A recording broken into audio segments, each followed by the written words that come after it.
Jemai, today we're going to walk through how to build descriptive sentences like we have been with the Guess Who unit. I just wanted to make sure that all of the pieces are clarified. So first we're going to start off with using a postbase. This unit focuses on the same postbases we've been using for the Go Fish game, and those are have and don't have. Ungt is have and eat is don't have. So examples are Yaplakangtwa, I have an apple. Yaplaketwa, I don't have an apple. So in this presentation, we'll go over how to build sentences using these postbases and incorporating descriptive words.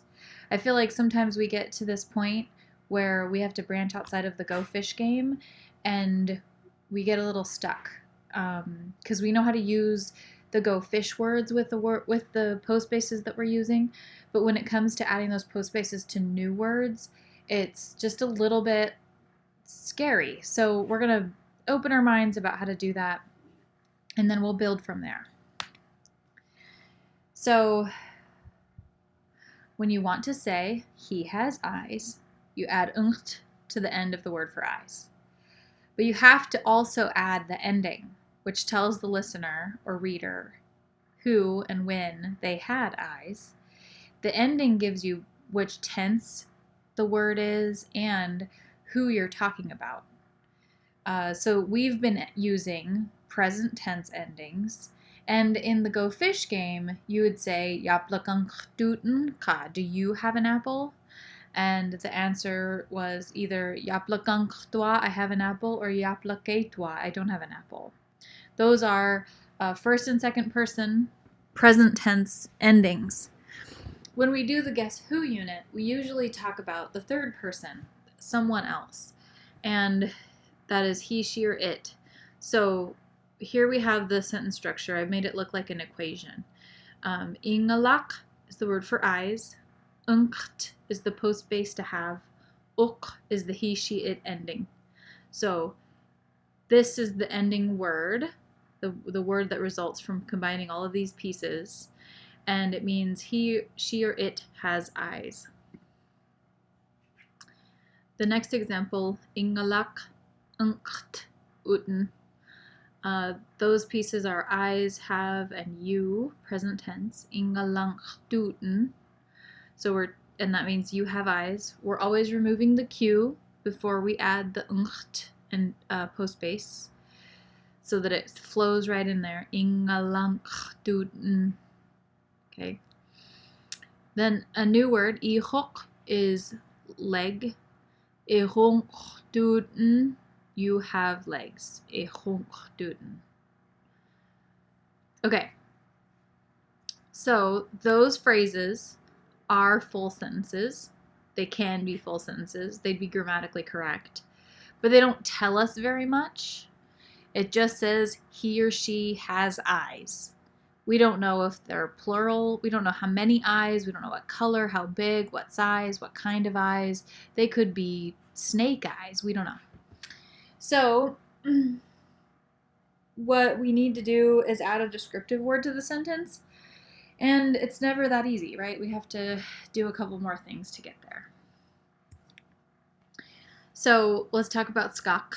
The skak ending is a postbase, and it can be added to any verb. You add it by taking off the dok ending and replacing it with skak. Chungachdok plus skak is chungaskak. And chungachdok is she is pretty. We call that a verb. Skak is an ending that means the one that is. And when you put it with a verb, it would be like the example for pretty is the one that is pretty, or the pretty one. Colors use skak endings, but you can use skak on any verb.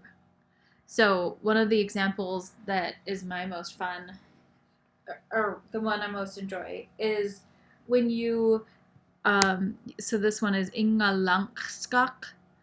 Ingalak is eyes, ungt is have, and skak is the one. So the one that has eyes, or the one with the eyes. Nanit skak, the short one. Kuili skak, the fat one. So you can skak any verb. Quinkt skak, the one that's walking, the walking one. So here we have the one that is, and you wouldn't just add the skak ending verbs to your sentences. You have to still add more. So this is another step, one more step. So that last step is adding muk or nook to the end of the skakt word.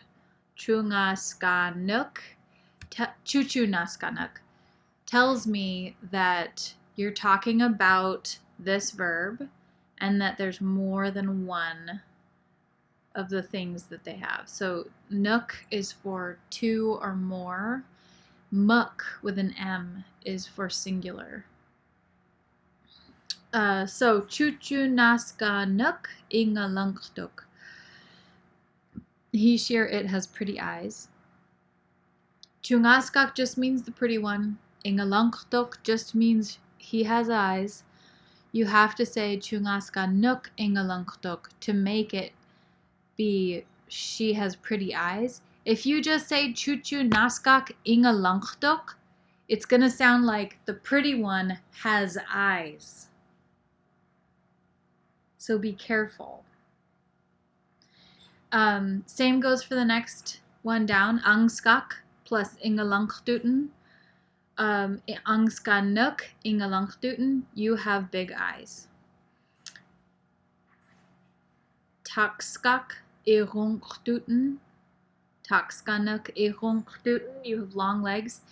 If you wanted to have it just be you have one long leg, you would change the M to an N. Takskanuk is for two long legs.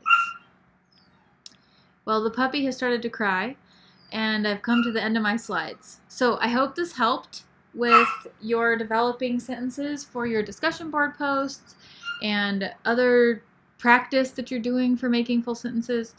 Good luck. Koyana.